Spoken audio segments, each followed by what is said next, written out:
আয়েশা তুমি তোমার বাবা আবু বকরকে চিনো না? যেই আবু বকরকে আমার আল্লাহ নিজে সালাম জানিয়েছেন। তাবুকের যুদ্ধে যাবেন রাহমাতুল লিল আলামিন। খেজুরের মৌসুম নবীজি সাহাবায়ে কেরামদেরকে বললেন, সাহাবায়ে কেরাম তাবুকের যুদ্ধে যাব, যার যার সামর্থ্য অনুযায়ী দান করবেন, সবাই বেশি বেশি করে দান করার চেষ্টা করবেন। নবীজি সাহাবীদেরকে জানায় দিলেন, সাহাবায়ে কেরাম যার যার সামর্থ্য অনুযায়ী দান করলেন। হযরত উমর রাদিয়াল্লাহু তাআলা আনহু সম্পদের অর্ধেকটা দান করলেন। হযরত উসমান রাদিয়াল্লাহু তাআলা আনহু 10,000 সোয়ারি এবং সম্পদের অর্ধেক দান করলেন। আলী রাদিয়াল্লাহু তাআলা আনহু সম্পদের অর্ধেকটা দান করলেন। সকল সাহাবী দান করার পরে মালগুলো এক জায়গায় রাখার পরে রাহমাতুল লিল আলামিন এবার বসিয়া দোয়া করবেন। এমন অবস্থায় নবীজি বললেন, সাহাবীরা কে কি নিয়ে আসছেন জিজ্ঞাসা করলেন। নবী বললেন, উসমান আপনি কি নিয়ে আসছেন? উসমান বলি, ইয়া রাসূলুল্লাহ আমি আমার সম্পদের অর্ধেক নিয়ে আসছি, 10,000 সোয়ারি আমি দান করছি। নবী উমরকে বললেন, উমর কি নিয়ে আসছেন? উমর ডাক দেখো, ইয়া রাসূলুল্লাহ আমি আমার সম্পদের অর্ধেকটা নিয়ে আসছি। আলীকে বললেন, আলী আপনি কি নিয়ে আসছেন? আলী কই, ইয়া রাসূলুল্লাহ আমি আমার সম্পদের এই নিয়ে আসছি।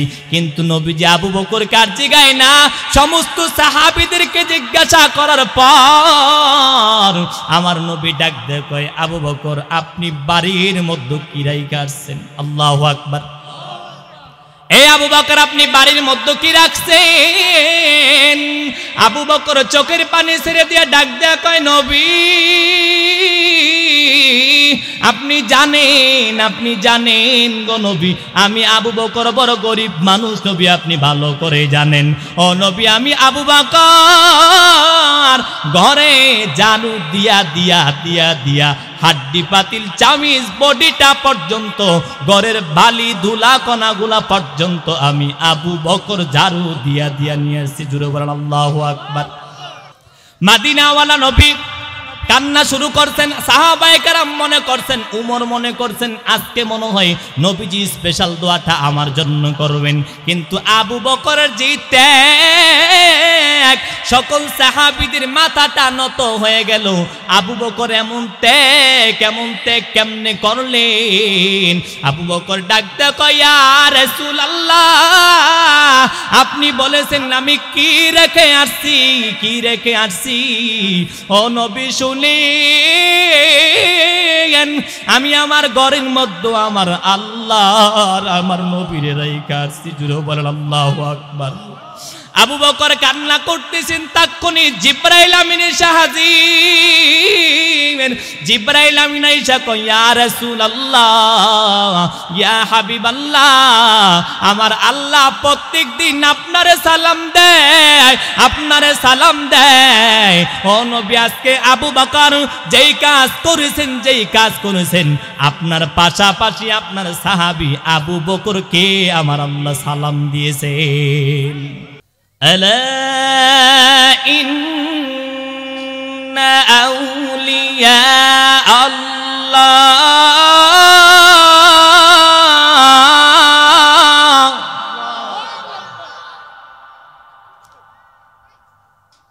ألا إن أولياء الله لا خوف عليهم ولا هم يحزنون।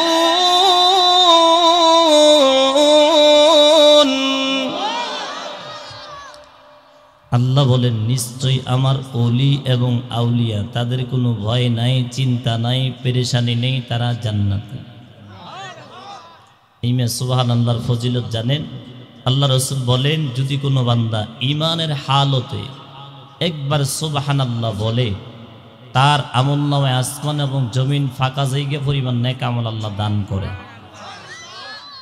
তাহলে আমরা আল্লাহর ওলিদের প্রশংসা করি কেন? আল্লাহ করেছেন। কে করেছেন?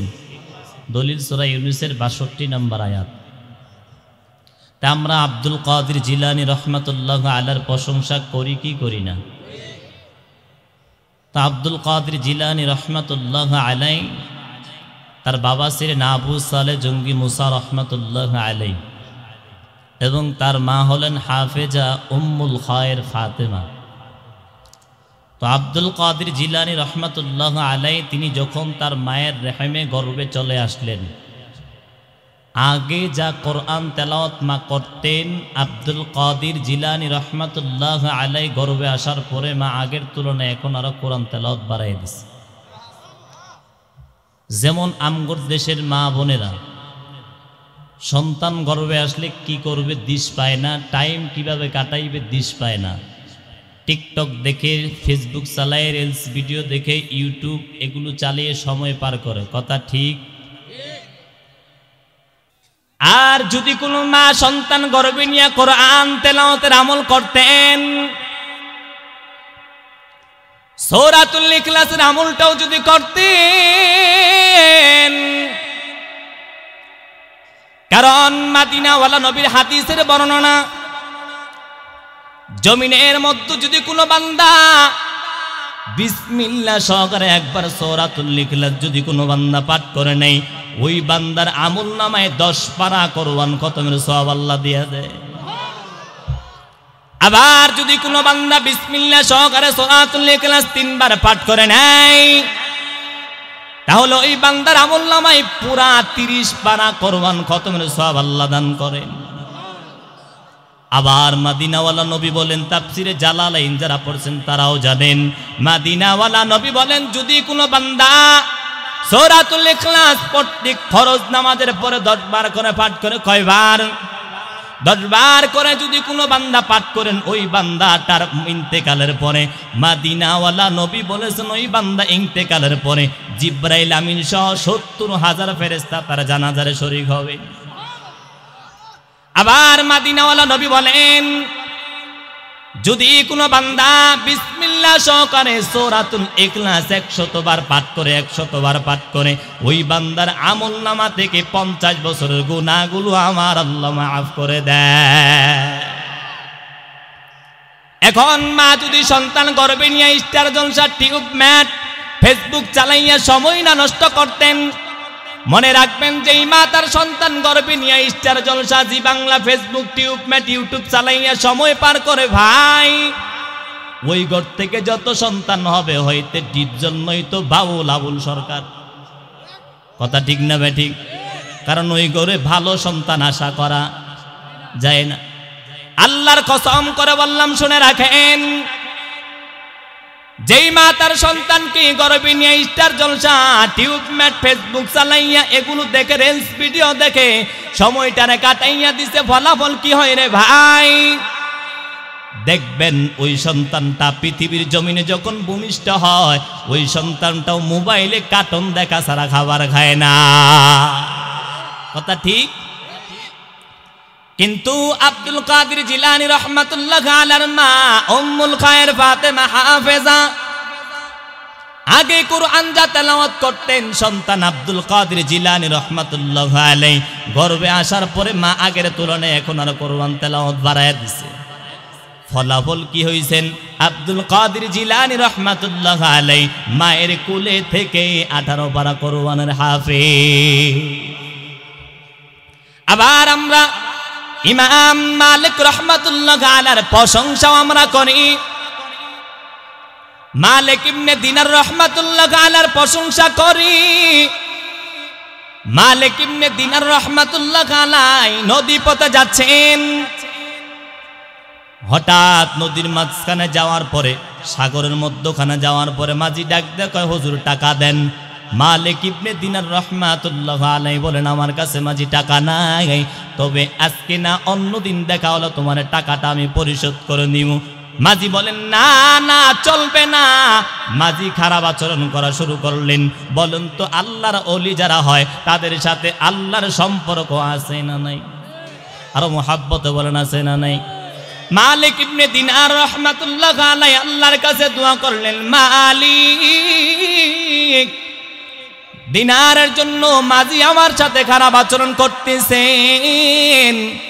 মালিক ইবনে দিনার রহমাতুল্লাহ আলাইহি মুনাজাত থেকে হাতরা নামাইয়া দেখেন নদীর চতুর্পার্শ্বে সাগরের হাজার হাজার মা তাদের টুটে করে দিনার নিয়ে সামনে হাজির। মালিক ইবনে দিনার রাহমাতুল্লাহ আলাইহি সেখান থেকে একটা দিনার তুলে মাঝিরে দিয়া বললেন, মাছদেরকে বললেন চলে যাও। সেদিন থেকে তার নামে লকব লাগে মালিক ইবনে দিনার রাহমাতুল্লাহ আলাইহি। আবার ইমাম মালিক রাহমাতুল্লাহ আলাইহির প্রশংসা আমরা করি। ইমাম মালিক রাহমাতুল্লাহ আলাইহি 40 বছর মক্কার জমিনে থেকে মদিনার জমিনে হিজরত করলেন। মদিনার জমিনে হিজরত করার পরে মদিনাতে যাওয়ার পরে তার দিলের মধ্যে তামান্না, দিলের মধ্যে ইচ্ছা আশা শুরু হয়ে গেল, মদিনার জমিনটা বড় দামি জমিন, আমি আর কোনোদিন মদিনার জমিন থেকে বাহিরে বের হব না, আর কোনোদিন অন্য জায়গায় যাব না, কারণ মদিনার জমিনটা বড় দামি জমিন। মদিনার জমিনের মধ্যে আমার নবীজির রওজা আছেন, সাহাবায়ে কেরামের রওজা আছেন।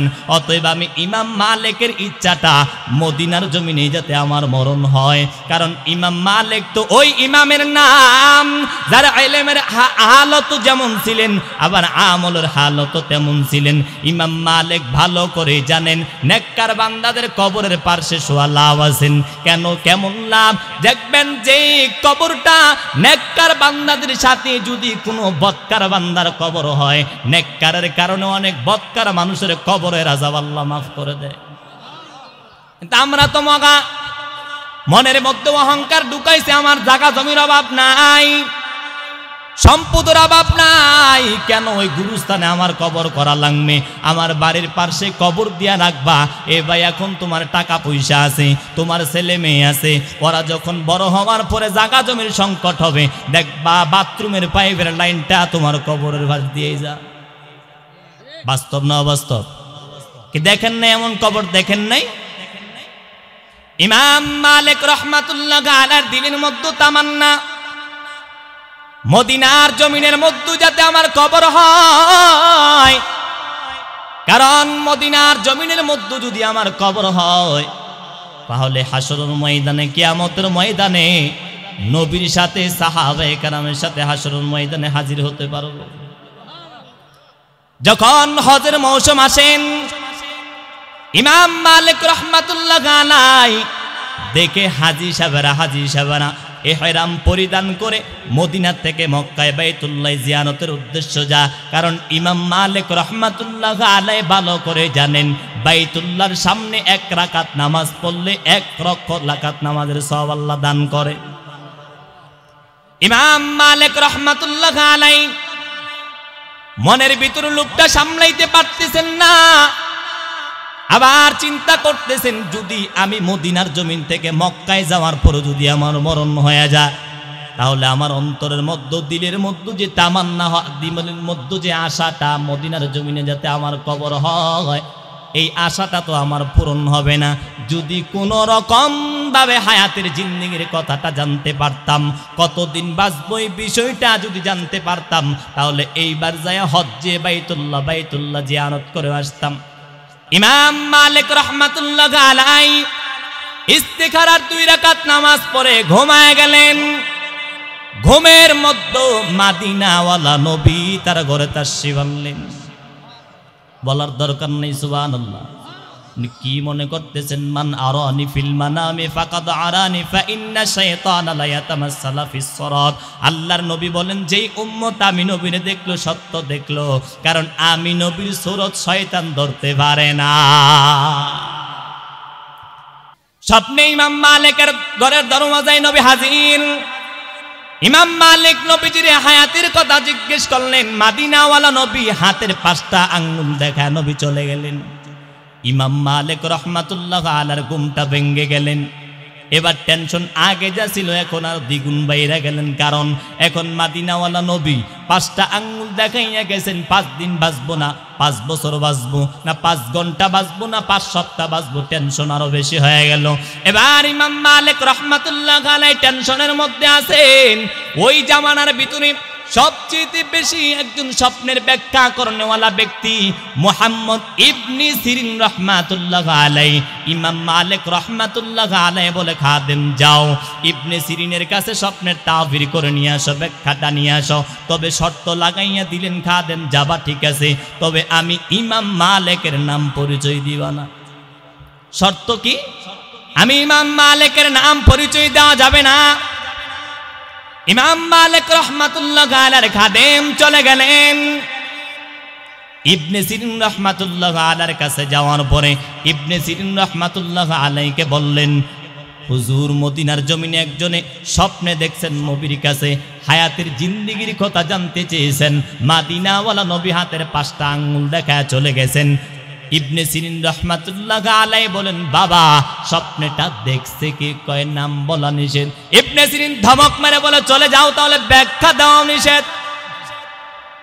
কারণ যার তার স্বপ্নের তাবির করা যায়, এজন্য ইবনে সিরিন বললেন, চলে যাও, ব্যাখ্যা করা নিষেধ। ইবনে সিরিন রাহমাতুল্লাহ আলাইহি বলেন, খাদেম শুনে রাখো, যেই স্বপ্নের তাবির করার জন্য তুমি আসছো, এই স্বপ্নটা মদিনার জমিনে একজন মাত্র ব্যক্তি দেখতে পারে, তিনি হলেন ইমাম মালিক। খাদেম ইমাম মালিকের কাছে আসলেন। ইমাম মালিক রাহমাতুল্লাহ আলাইহিকে বললেন, হুজুর আপনি পাঠাইছেন শর্ত লাগাইয়া, নাম পরিচয় দেওয়া যাবে না। হুজুর বলছে যদি নাম না জানে সে ব্যাখ্যাও দিবে না। এবার ইবনে সিরিন রাহমাতুল্লাহ আলাইহি বলে দিয়েছেন খাদেমকে যে এই স্বপ্নটা যদি কেউ দেখে ইমাম মালিক ছাড়া কেউ দেখবে না। খাদেম ডাকদা কয়, হুজুর তবে আসার সময় ইবনে সিরিন বলেছেন মদিনার জমিনের মধ্যে একজন মাত্র ব্যক্তি স্বপ্নটা দেখতে পারেন, আপনি হলেন ইমাম মালিক, তার নামটাই বলছেন। এবার ইমাম মালিক কয়, বাবা যাও, যেহেতু নাম বলে দিয়েছেন যাও, এবার যাইয়া স্বপ্নের তাবির করে নিয়ে আসো। আমি ইমাম মালিকের নামটা বলে স্বপ্নের তাবির করো বা স্বপ্নের তাবির করে নিয়ে আসো। এবারে খাদেম আবার চলে গেলেন। যাওয়ার পর বললেন, হুজুর আপনি যার কথা বলেছেন তিনি আমারে পাঠাইছেন, ইমাম মালিক স্বপ্নটা দেখছেন, তাবির করে দেন। রাহমাতুল্লাহ আলাইহি বলেন, বাবা যেই স্বপ্নটা ইমাম মালিক দেখছেন, আমার নবী হাতের 5টা আঙ্গুল মুবারক দেখাইয়া নবী হায়াতের কথা বলে নাই, নবী 5 দিন বাঁচবে এই কথা বলে নাই, 5 বছর বাঁচবে এই কথা বলে নাই। আমার নবী বলেছেন, ইন্নাল্লাহা ইনদাহু ইলমুস সাআ ওয়া ইউনাজ্জিলুল গায়সা ওয়া ইয়ালামু মা ফিল আরহাম ওয়া মা তাদরি নাফসুম মাযা তাকসিবু গাদা ওয়া মা তাদরি নাফসুম বিআইয়ি আরদিন তামুত ইন্নাল্লাহা আলিমুন খাবীর। ইবনে সিরিন রাহমাতুল্লাহ আলাইহি জানাইয়া দিলেন, খাদেম যাও ইমাম মালিককে জানাইয়া দাও, ইমাম মালিককে জানাইয়া দাও আমার নবী 5 বছর 5 দিন 5 মিনিট 5 সপ্তাহ বুঝাই নাই, আমার নবী বুঝিয়েছেন। আরে ইমাম মালিক শুনে রাখো, জেনে রাখো, ইমাম মালিক পৃথিবীতে আজ পর্যন্ত কোনো নবী, আজ পর্যন্ত কোনো পীর, আজ পর্যন্ত কোনো ওলি, আজ পর্যন্ত কোনো পীরে কামেল, কোনো আলেম 5টা এলেমের খবর জানে না। 5টা জ্ঞান পৃথিবীর কাউকে আল্লাহ দেয় নাই। 5টা জ্ঞান একমাত্র জানেন কে? আরো জোরে বলেন কে? মুহাব্বতে বলেন কে? 5টা এলেমের খবর জানেন একমাত্র আল্লাহ। 1 নাম্বার, বৃষ্টি কোথায় হবে, কখন হবে কেউ জানে না, জানেন যিনি তিনি কে? 2 নাম্বার, মায়ের রেহমের মধ্যে জরায়ুর মধ্যে কি আছে জানেন কে? যদিও ডাক্তার 4-5 মাস বয়স হয়ে গেলে বলতে পারে, কিন্তু যখন ব্রণ আকৃতিতে থাকে তখন কিন্তু ডাক্তার বলতে পারে না ছেলে হবে না মেয়ে হবে। এই খবরটা একমাত্র শুধুমাত্র কেবলমাত্র কে জানেন? 3 নাম্বার, কার রিজিক কখন কোথায় আছে কেউ বলতে পারে না। 4 নাম্বার, মরণ কবে হবে, কবে হবে আল্লাহ ছাড়া কেউ জানে না। আর 5 নাম্বার, কিয়ামত কবে হবে আল্লাহ ছাড়া কেউ জানে না। তাহলে 5টা ইলমের খবর কে জানে? আর মুহাব্বত বলেন কে জানে? তাহলে এখান থেকে এবার একটা শিক্ষা নেন। তাহলে এভাবে আমরা আল্লাহর ওলিদের প্রশংসা করি, প্রশংসা করিয়াই আবার অতিরঞ্জিত করা যাবে না, সাবধান। অনেকে পীরকে মুহাব্বত করতে যায়, পীরের পায়ে সেজদা দেয়, আছে না নাই? কথা কন্যা আছে না নাই? মনে রাখবেন পৃথিবীর জমিনে যারা উল্টা পাল্টা যুক্তি দিয়া পীরের দরবারে সেজদা দেওয়াকে বৈধ করতে চায় তারা 1 নাম্বার দলিল দিয়া ভণ্ড, 2 নাম্বার দলিল ছাড়া ভণ্ড, 3 নাম্বার এদেরকে যারা ভণ্ড বলবে না তারাও ভণ্ড। ঠিক না বা ঠিক? মনে রাখবেন আমরা প্রশংসার একটা মাপ। আল্লাহর ওলিদের প্রশংসা আপনি যতই করেন মুহাব্বতে প্রশ্নটা বুঝিয়া একটু জবাব দেন বাবা। আল্লাহওয়ালা পীর মাশায়েখদের বুজুর্গদের প্রশংসা আপনি যতই করেন, বলেন তো নবীর সর্বনিম্ন যে সাহাবী ওই সাহাবীর সমান হবেনি? মুহাব্বত বলেন হবেনি? সাহাবায়ে কেরাম নবীর ছাত্র। সাহাবায়ে কেরাম কি কথা বলেন? সাহাবায়ে কেরাম হলো নবীজির ছাত্র। মনে রাখবেন ছাত্রের সমালোচনা করা মানেই হলো উস্তাদের সমালোচনা করা। কথা ঠিক না বেঠিক? সাহাবায়ে কেরাম হলেন নবীর ছাত্র, আর নবীর ছাত্রদের সমালোচনা যারা করে তারা নবীর সমালোচনা করে, বাংলার জমিনে সাহাবীদের সমালোচনা করে। মনে রাখবেন মুসলমান যারা সাহাবীদের সমালোচনা করে তারা নবীর সমালোচনা করে, আর নবীর সমালোচনা যারা করে তারা মুসলমানের বন্ধু হতে পারে না। ঠিক কিনা বলেন? মনে রাখবেন মুসলমান, ভালো করে শুনে রাখেন মুসলমান, যদি কোনো সাহাবীর সমালোচনা করা হয় আপনার সামনে, মুমিনদের ইমানি দায়িত্ব হলো তার জিহ্বা টেনে ছিঁড়ে ফেলা। ঠিক কিনা বলেন? ভাইরা আমার, সাহাবায়ে কেরামের প্রশংসার আল্লাহর ওলিদের প্রশংসা এক। কথা বল, এই কথা বুঝতে কি কষ্ট হয়? মুহাব্বত বলেন বুঝতে কষ্ট হয়? ভালো করে বুঝেন, সাহাবায়ে কেরামের প্রশংসা আর ওলিদের প্রশংসা কি এক না আলাদা? আব্দুল কাদের জিলানী রাহমাতুল্লাহ আলাইহি তার একজন মুরিদ প্রশ্ন করলেন, হুজুর আপনার তুলনায় সাহাবায়ে কেরামের দামটা কেমন? সাহাবায়ে কেরামের দামটা কেমন? আব্দুল কাদের জিলানী রাহমাতুল্লাহ আলাইহি জবাব দেন, বাবা শোনো, সাহাবায়ে কেরাম যুদ্ধের ময়দানে গেছে শুনছনি কয় হা, ঘোড়া নিয়ে গেছেন শুনছনি কয় হা। শুনিয়া রাখো, সাহাবায়ে কেরাম যুদ্ধের ময়দানে গেছেন, ঘোড়া নিয়ে গেছেন। ঘোড়াগুলো যখন যুদ্ধের ময়দানে দৌড়ানো শুরু করতেন, ঘোড়ার খরমের কারণে যে দুলা বালি গুনা উঠতেন, আমি আব্দুল কাদিরের দাম সাহাবায়ে কেরামের দুলার সমান না। বলেন তো সাহাবীদের ভিতরে সর্দার সাহাবী আছে না নাই? নাম বলেন তো কি নাম? হযরত মুহাব্বত বলেন কি নাম? হযরত আবু বকর সিদ্দিক রাদিয়াল্লাহু তাআলা আনহু। মদিনাওয়ালা নবী জানিয়েছেন পৃথিবীর জমিনে যত উম্মত আছেন, যত উম্মত আসবেন, সমস্ত উম্মতের নেক আমল যদি এক পাল্লায় দেওয়া হয়, আর আমার আবু বকরের নেক যদি অপর পাল্লায় দেওয়া হয়, তাহলে আমার আবু বকরের নেকের পাল্লাটা ভারী হয়ে যাবে। এত দামি সাহাবী আবু বকর। আম্মাজান আয়েশা রাদিয়াল্লাহু তাআলা আনহার ঘরে নবী প্রবেশ করলেন। তাকায় দেখে আম্মাজান আয়েশা রাদিয়াল্লাহু তাআলা আনহা আকাশের দিকে তাকাইয়াছেন। নবী প্রশ্ন করলেন, আয়েশা কি করতেছ? আম্মাজান আয়েশা রাদিয়াল্লাহু তাআলা আনহা বলেন, ইয়া রাসূলুল্লাহ, আমি আকাশের তারকাগুলো গুনতেছি। আল্লাহর নবী ডাক দেয়, আয়েশা তুমি কি আকাশের তারকা গুনিয়ে শেষ করতে পারবানি? এই ভাগ দিয়ে আম্মাজান আয়েশা রাদিয়াল্লাহু তাআলা আনহা প্রশ্ন করলেন, ইয়া রাসূলুল্লাহ, ইয়া হাবিবাল্লাহ, গো নবীজি, তাহলে বলেন আকাশে যেহেতু এত পরিমাণ তারকা, তাহলে আকাশের তারকা পরিমাণ নেক আমল আছে কার আমল নামায়? আল্লাহর নবী ডাক দিয়ে কয়, আয়েশা, আকাশের তারকা পরিমাণ নেক আমল আছে আমার সাহাবী হযরত ওমর রাদিয়াল্লাহু তাআলা আনহুর আমল নামায়।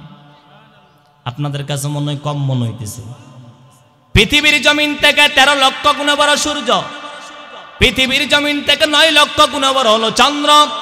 আরে সূর্য, যেই সূর্যটা পৃথিবীর চেয়ে 13 লক্ষ গুণ বড় সূর্য, ওই সূর্যের চেয়ে 27 লক্ষ গুণ বড় হলো এক একটা তারকা। বাড়ি যে বড় বললেন মুহাব্বত বলেন সুবহানাল্লাহ। তাহলে আল্লাহর নবী জানাইলেন, এ আয়েশা শোনো, আকাশের তারকা পরিমাণ নেক আমল আছে আমার সাহাবী হযরত ওমর রাদিয়াল্লাহু তাআলা আনহুর আমল নামায়। সঙ্গে সঙ্গে আম্মাজান আয়েশা রাদিয়াল্লাহু তাআলা আনহার মুখটা মলিন হয়ে গেলেন। কারণ এবার নবীজি হাত মুবারক দিয়ে আম্মাজান আয়েশা রাদিয়াল্লাহু তাআলা আনহার থুতু মুবারক ধরিয়ে উপরের দিকে চাওয়াইলেন, বললেন আয়েশা রাগ করছো, বুঝেছি বুঝেছি তোমার বাবা আবু বকরের নামটা কেন বললাম না। আল্লাহর নবী ডাক দেয়া কয় আয়েশা তুমি তো তোমার বাবা আবু বকরকে তুমি চিনো না রে আয়েশা, তুমি তোমার বাবা আবু বকরকে তুমি চিনো না রে আয়েশা। যেই আবু বকর এত দামি এত দামি, তোমার বাবা আবু বকরের হিজরতের রাতে যেই আমল করেছেন যেই কাজ করেছেন, উমরের সারা জিন্দেগির আমল এক পাল্লায় যদি দেওয়া হয়, আর তোমার বাবা আবু বকরের হিজরতের রাতের আমল যদি এক অপর পাল্লায় দেওয়া হয়, তোমার বাবা আবু বকরের নেকের পাল্লাটা ভারী হবে। এত দামি সাহাবী আবু বকর। আয়েশা তুমি তোমার বাবা আবু বকরকে চিনো না, যেই আবু বকরকে আমার আল্লাহ নিজে সালাম জানিয়েছেন। তাবুকের যুদ্ধে যাবেন রাহমাতুল লিল আলামিন, খেজুরের মৌসুম, নবীজি সাহাবায়ে কেরামদেরকে বললেন সাহাবায়ে কেরাম তাবুকের যুদ্ধে যাব, যার যার সামর্থ্য অনুযায়ী দান করবেন, সবাই বেশি বেশি করে দান করার চেষ্টা করবেন। নবীজি সাহাবীদেরকে জানায় দিলেন, সাহাবায়ে কেরাম যার যার সামর্থ্য অনুযায়ী দান করলেন। হযরত উমর রাদিয়াল্লাহু তাআলা আনহু সম্পদের অর্ধেকটা দান করলেন। হযরত উসমান রাদিয়াল্লাহু তাআলা আনহু 10,000 সোয়ারি এবং সম্পদের অর্ধেক দান করলেন। আলী রাদিয়াল্লাহু তাআলা আনহু সম্পদের অর্ধেকটা দান করলেন। সকল সাহাবী দান করার পরে মালগুলো এক জায়গায় রাখার পরে রাহমাতুল লিল আলামিন এবার বসিয়া দোয়া করবেন। এমন অবস্থায় নবীজি বললেন সাহাবীরা কে কি নিয়ে আসছেন জিজ্ঞাসা করলেন। নবী বললেন উসমান আপনি কি নিয়ে আসছেন? উসমান বলি ইয়া রাসূলুল্লাহ আমি আমার সম্পদের অর্ধেক নিয়ে আসছি, 10,000 সোয়ারি আমি দান করছি। নবী উমরকে বললেন উমর কি নিয়ে আসছেন? উমর ডাক দিয়ে কয় ইয়া রাসূলুল্লাহ আমি আমার সম্পদের অর্ধেকটা নিয়ে আসছি। আলীকে বললেন আলী আপনি কি নিয়ে আসছেন? আলী কয় ইয়া রাসূলুল্লাহ আমি আমার সম্পদের এই নিয়ে আসছি। কিন্তু নবীজি আবু বকরকে আর জিগায় না, সমস্ত সাহাবীদেরকে জিজ্ঞাসা করার পর আমার নবী ডাক দিয়ে কয় আবু বকর আপনি বাড়ির মধ্যে কি রাইখা আসছেন? আল্লাহু আকবার। এই আবু বকর আপনি বাড়ির মধ্যে কি রাখছেন? আবু বকর চোখের পানি ছেড়ে দিয়ে ডাক দেয়া কয় নবী আপনি জানেন গো নবী আমি আবু বকর বড় গরিব মানুষ, নবী আপনি ভালো করে জানেন। ও নবী আমি আবু বকর ঘরে জানু দিয়া দিয়া দিয়া দিয়া হাড্ডি পাতিল চামিজ বডিটা পর্যন্ত ঘরের বালি ধুলা কণাগুলা পর্যন্ত আমি আবু বকর ঝাড়ু দিয়া দিয়া নিয়ে আসছি। জুড়ে বলেন আল্লাহু আকবার। মদিনাওয়ালা নবী কান্না শুরু করছেন। সাহাবায়ে কেরাম মনে করছেন, উমর মনে করছেন আজকে মনে হয় নবীজি স্পেশাল দোয়াটা আমার জন্য করবেন। কিন্তু আবু বকরের যে ত্যাগ, সকল সাহাবীদের মাথাটা নত হয়ে গেল। আবু বকর এমন ত্যাগ কেমনে করলেন? আবু বকর ডাকতে কয় ইয়া রাসূলুল্লাহ আপনি বলেছেন আমি কি রেখে আসছি ও নবী শুনেন, আমি আমার ঘরের মধ্যে আমার আল্লাহ আর আমার নবীর রাইখা আসছি। জুড়ে বলেন আল্লাহু আকবার। আবু বকর কান্না করতেছেন, তখনই জিবরাইল আমিন এসে হাজির। জিবরাইল আমিন এসে কয় ইয়া রাসূলুল্লাহ ইয়া হাবিবাল্লাহ আমার আল্লাহ প্রত্যেকদিন আপনারে সালাম দেয়। ও নবী আজকে আবু বকর যেই কাজ করেছেন আপনার পাশাপাশি আপনার সাহাবী আবু বকরকে আমার আল্লাহ সালাম দিয়েছেন। এত দামি সাহাবী আবু বকর, যেই সাহাবী একটা মাত্র সাহাবী, একজন কোন সাহাবী গুনাহ নিয়ে কবরে যায়নি। প্রত্যেকটা সাহাবীকে আমার আল্লাহ মরণ দেওয়ার আগে গুনাহগুলো মাফ করায়া মাগফিরাত দান করে এরপর সাহাবীদেরকে আল্লাহ মরণ দিয়েছেন। সুবহানাল্লাহ বলেন। এখন ভালো করে বুঝেন বাবা, সাহাবায়ে কেরামের এত প্রশংসা এত গুণগান, মনে রাখবেন সাহাবায়ে কেরামদের যত প্রশংসা যত গুণগান আপনি বাবা করেন, মনে রাখবেন আদম নবী থেকে ঈসা নবী পর্যন্ত যত নবী যত রাসূল যত পয়গম্বর আল্লাহ পাঠাইছেন, বলেন তো সাহাবায়ে কেরামের প্রশংসা আর নবীদের প্রশংসা কি সমান হবে? মুহাব্বত বলেন হবে? তাহলে সাহাবায়ে কেরামের প্রশংসা আর নবীর প্রশংসা সমান হবে না। কিন্তু আরেকটা কথা ফাঁক দিয়ে শুনেন, সমস্ত নবীদের পরে, সমস্ত রাসূলদের পরে, সমস্ত পয়গম্বরদের পরে যার স্থান তিনি হলেন নবীর আদর্শের গড়া সাহাবী হযরত আবু বকর। সুবহানাল্লাহ পড়েন। এত দামি সাহাবীরা, এত দামি নবীর ছাত্র ছিলেন তারা। তাহলে সাহাবায়ে কেরামের প্রশংসা আপনি যতই করেন, মনে রাখবেন নবীর প্রশংসার সমান হবে না, নবীদের প্রশংসার সমান হবে না। আবার আদম আলাইহিস সালাতু ওয়াস সালাম থেকে ঈসা আলাইহিস সালাতু ওয়াস সালাম পর্যন্ত আল্লাহ যত নবী যত রাসূল যত পয়গম্বর আল্লাহ দুনিয়ার জমিনে পাঠাইলেন, ঈসা নবীর যত প্রশংসা আপনি আছে করেন, আদম নবীর যত প্রশংসা আছে আপনি করেন, মুসা নবীর যত প্রশংসা আছে আপনি করেন, ইব্রাহিম নবীর যত প্রশংসা আছে আপনি করেন। মুহাব্বতে জবান খুলে জবাব দিবেন বাবা, আখিরি জামানার পয়গম্বর রাহমাতুল লিল আলামিনের প্রশংসার সমান হবে নি? হবে? আখিরি জামানার পয়গম্বর রাহমাতুল লিল আলামিনের সমান হবে না। মনে রাখবেন আমার নবী এত দামি নবী, মানুষ যেমন নামাজ পড়ে, হজ করে, যাকাত দেয়, রোজা রাখে, আমলের একটা গুডাউন আছে, আমলের গুডাউন। মনে রাখবেন নামাজ যেমন নষ্ট হয়ে যায় 19টা কারণে, রোজা যেমন নষ্ট হয়ে যায় বান্দা 10টা কারণে, মানুষ অজু করে অজু নষ্ট হয়ে যায় 7-8টা কারণে, গোসল ফরজ হয় কয়েকটা কারণে। কিন্তু এই যে মানুষ নেক আমল করে, ঈমান আনয়ন করে, ঈমানটা নষ্ট হয়ে যায় 10টা কারণে। আবার মানুষ যে নেক আমল করে, এই নেক আমলগুলা নষ্ট হয়ে যায় 3 কারণে। কয় কারণ? মুহাব্বত বলেন তো বাবা, জবান খুলে কয় কারণ? 3টা কারণে মানুষের জীবনের যত নেক আমল আছে সব আমল নষ্ট হয়ে যায়। তার মধ্যে আমার তেলাওয়াতকৃত আয়াতের মধ্যে একটা আছেন, সূরা হুজরাতের 2 নম্বর আয়াত তেলাওয়াত করেছি। আমার আল্লাহ বলেছেন, ইয়া আইয়ুহাল্লাযীনা আমানু লা তারফাউ আসওয়াতাকুম ফাওকা সাওতিন নাবিয়্যি ওয়া লা তাজহারু লাহু বিল কওলি কাজাহরি বা'দিকুম লিবা'দিন আন তাহবাতা আমালুকুম ওয়া আনতুম লা তাশউরুন। আল্লাহ বলেন, ঈমানদার যারা আছো শোনো, তোমরা নিজেদের মধ্যে যেরকম বড় কথা কথোপকথন করো, কথা বলো, আমার নবীর সামনে এরকম কথা বলিও না, আমার নবীর সাথে এরকম ভাবে তোমরা কথা বলিও না।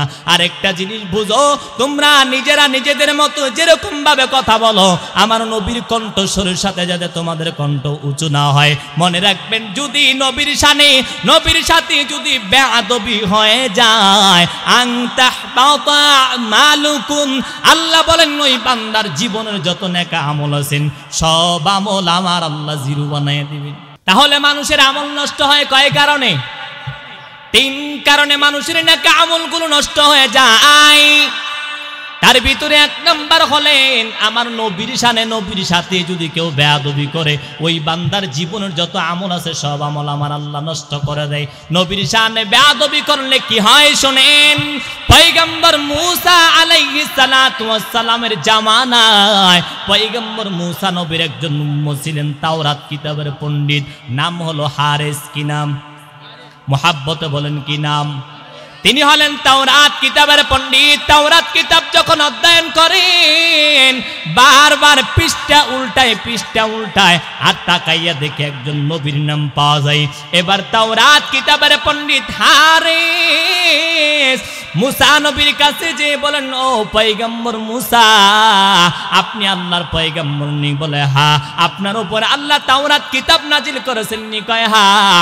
আপনি কালিমুল্লাহ আল্লাহর সাথে কথা বলেননি? কয় হ্যাঁ। বলে আপনার কিতাব আপনার উপরে নাজিল করা হয়েছে, কিন্তু এই কিতাবের মধ্যে বারবার একজন নবীর নাম পাওয়া যায়।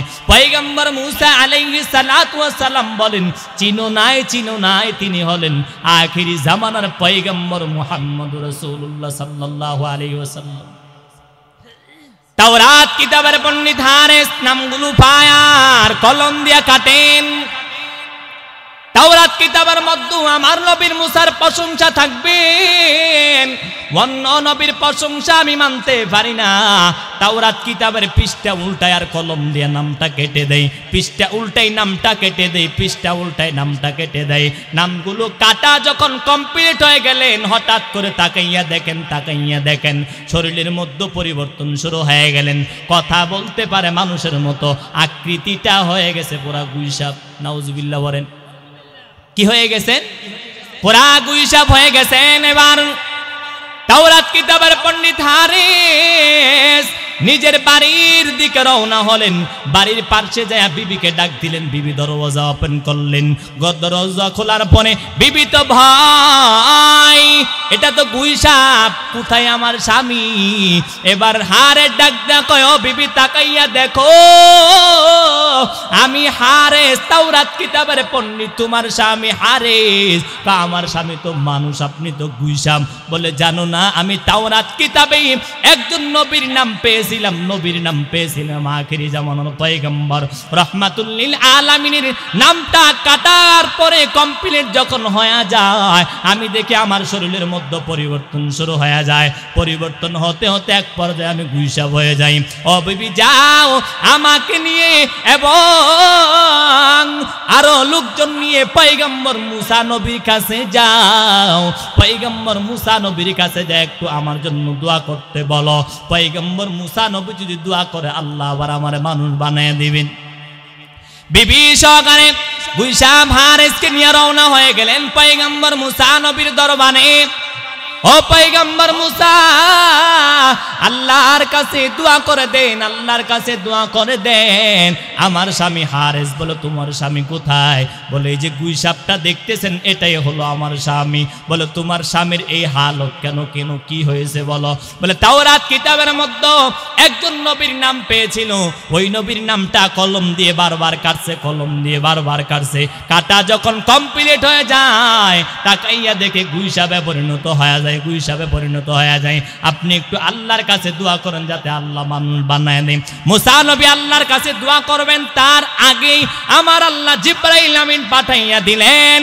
হে জিবরাইল, জানাইয়া দাও মুসা নবীরে, জানাইয়া দাও মুসা নবী যদি আমি আল্লাহর কাছে দোয়া করে, দোয়া কবুল হবে না। জিবরাইল আমিন ডাক দিয়ে কয়, ও পয়গম্বর মুসা, আল্লাহর কাছে আপনি দোয়া করিয়েন না, আল্লাহর কাছে আপনি দোয়া করলে কোনো লাভ নাই। কারণ হারেস আল্লাহর শানে, আল্লাহর সাথে বেয়াদবি করে নাই।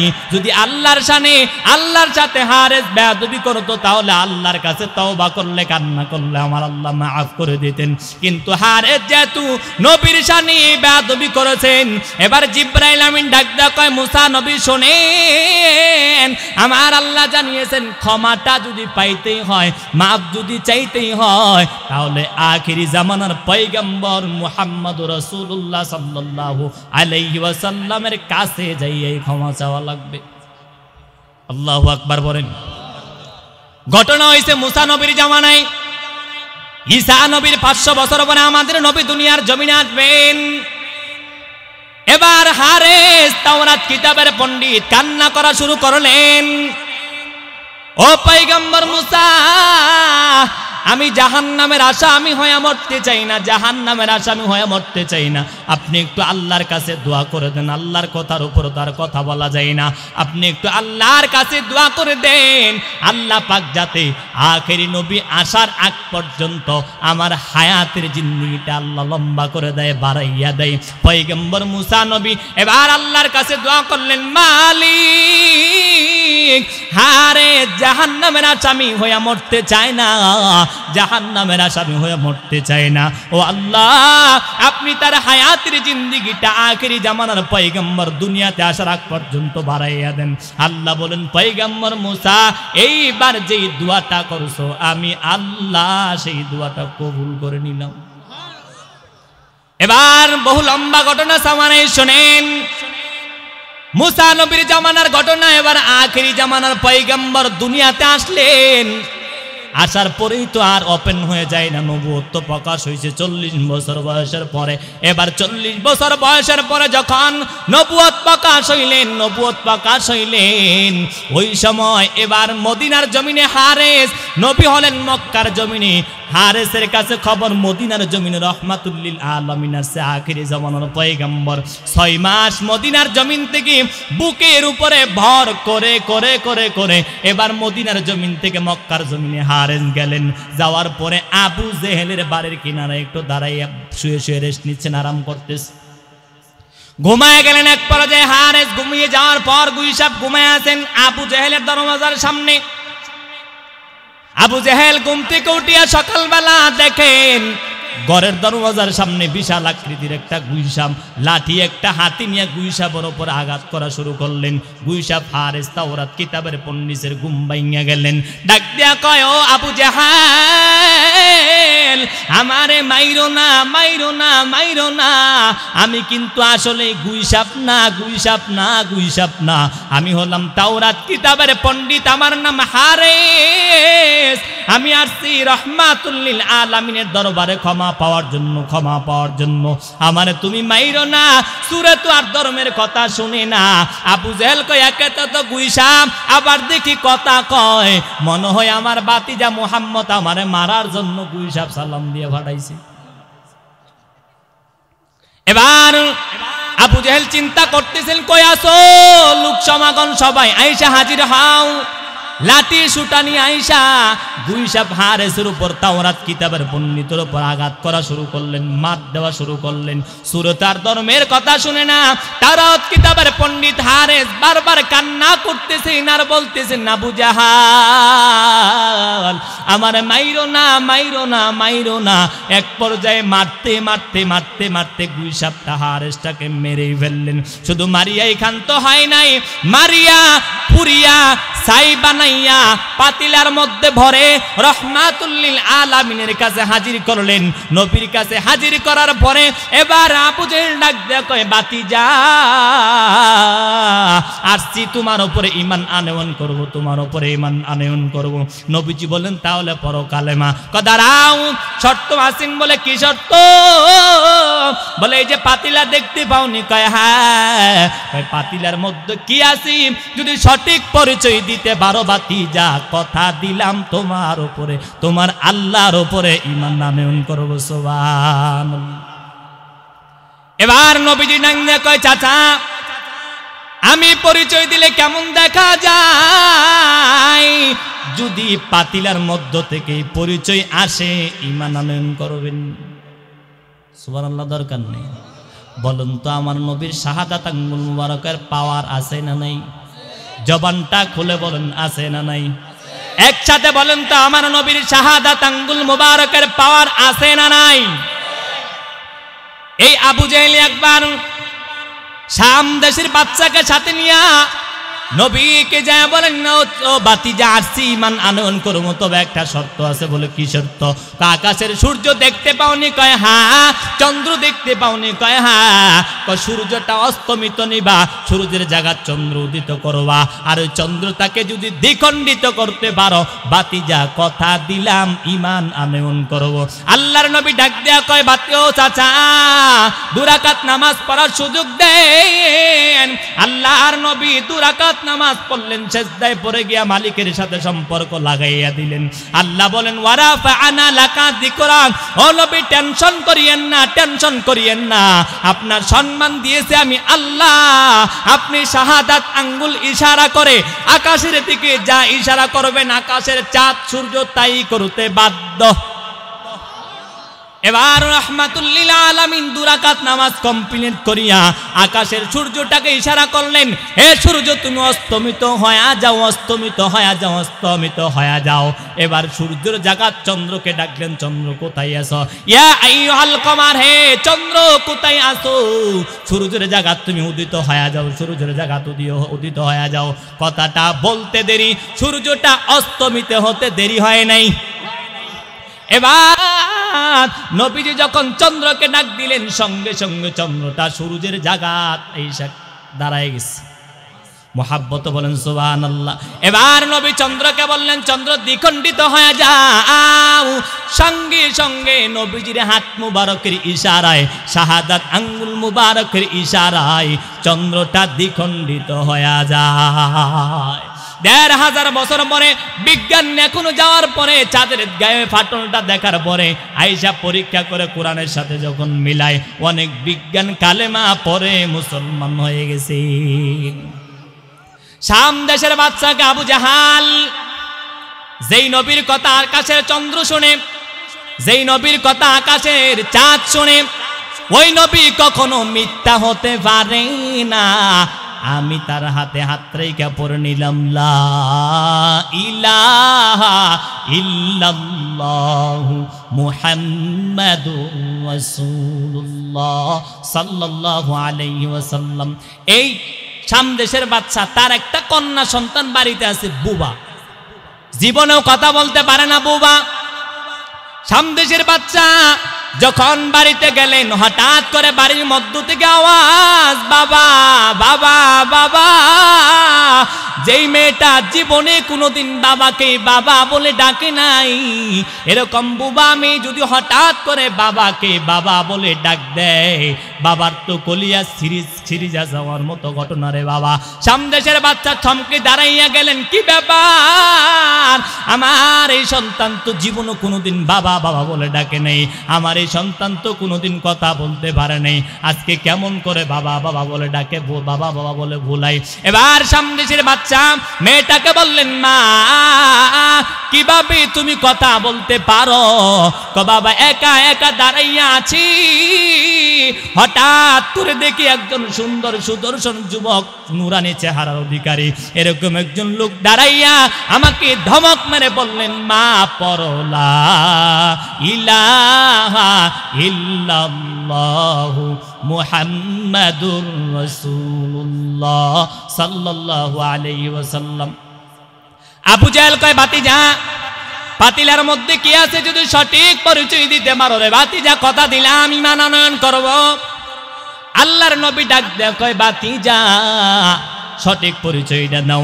আল্লাহর নবী ডাক দেয়, কয় চাচা পাতিলার মধ্যে কি আছে আমি পরিচয় দিলে কেমন দেখা যায়, কেমন দেখা যায়, কেমন দেখা যায়? যদি পাতিলার মধ্য থেকে যদি পরিচয় আসে ঈমান আনয়ন করবেন। এবার আল্লাহর নবী রাহমাতুল লিল আলামিন পাতিলার দিকে ইন্ডিকেট করে বললেন, এ পাতিলার মধ্যে কি আছে পরিচয় দাও, কি আছে পরিচয় দাও। সঙ্গে সঙ্গে পাতিলার মধ্য থেকে জবাব এসে গেলেন, লা ইলাহা ইল্লাল্লাহু মুসা কালিমুল্লাহ। জোরে সরে বলেন সুবহানাল্লাহ। পাতিলার মধ্য থেকে পরিচয় আসলেন, ও পয়গম্বর আমি হলাম পয়গম্বর মুসা নবীর উম্মত, আমি হলাম হারেস, আমি হলাম তাওরাত কিতাবের পণ্ডিত। বলে তোমার এই হালত কেন, তোমার এই হালত কেন? আপনার চাচা আবু জাহাল, আবু জেল আমারে পুড়িয়ে ছাই বানাইছে। ও নবী আমি আপনার শানে বেয়াদবি করেছিলাম, আপনার শানে বেয়াদবি করেছিলাম নবী, আপনার শানে বেয়াদবি করেছিলাম, আপনার শানে বেয়াদবি করেছিলাম নবী। শুনে রাখেন, সেই তাওরাত কিতাবের মধ্যে আপনার নামটা পাওয়ার পরে, আপনার নামটা পাওয়ার পরে, আপনার নামটা পাওয়ার পরে কলম দিয়ে যখন কাটা আমি শুরু করলাম, কাটাটা যখন কমপ্লিট হয়ে গেল, আমি দেখলাম আমার শরীরের মধ্যে পরিবর্তন, এক পর্যায়ে আমি গুইসাপ হয়ে গেলাম। ও নবীজি আপনার শানে বেয়াদবি করার কারণে আমি গুইসাপ হয়ে গিয়েছিলাম। ও নবী আমি আসছি আপনার দরবারে ক্ষমা চাওয়ার জন্য, ক্ষমা পাওয়ার জন্য। কিন্তু আপনার চাচা আবু জেহেল এত পরিমাণ জালিম, আমারে মারিয়া শুধু ক্ষান্ত হয় নাই, মারিয়া পুরিয়া ছাই বানাইয়া এরপরে এই পাতিলার মধ্যে বরিয়া আপনার সামনে হাজির করছে। আমি হলাম সেই হারেস। হারেস ডাক দেখো, ইয়া রাসূলুল্লাহ, ইয়া হাবিবাল্লাহ, গো নবীজি আপনি আমারে ক্ষমা করে দেন। আল্লাহর নবী ডাক দেখো, হারেস যাও যাও, আমি আল্লাহর নবী তোমারে মন থেকে ক্ষমা করে দিলাম। তিনটা কাজ যদি কোনো বান্দা করেন, ওই বান্দার জীবনের যত নেক আমল আছে আল্লাহ পাক নষ্ট করে দেয়। এক নাম্বার হলেন নবীর শানি, নবীর সাথী যদি কোনো বান্দা বেয়াদবিমূলক আচরণ করেন ওই বান্দার জীবনের যত নেক আমল আছে সব আমল আল্লাহ নষ্ট করে দেয়। দ্বিতীয় নাম্বার, যদি কোনো বান্দা আল্লাহর সাথে শরীক স্থাপন করে ওই বান্দার জীবনের যত আমল আছে সব আমল আল্লাহ নষ্ট করে দেয়। তিন নাম্বার, যদি কোনো বান্দা অহংকার করেন, অহংকার যদি কোনো বান্দা করেন ওই বান্দার জীবনের যত আমল আছেন সব আমল আল্লাহ জিরো বানায় দেয়, নষ্ট হয়ে যায়। এবার মুহাব্বতে প্রশ্ন করব, জবাব দিবেন ছাত্রের মতো জবাব দিবেন। বাবা বলেন তো নবীরে ভালোবাসলে লাভ আছে না নাই? আরো মুহাব্বতে বলেন আছে না নাই?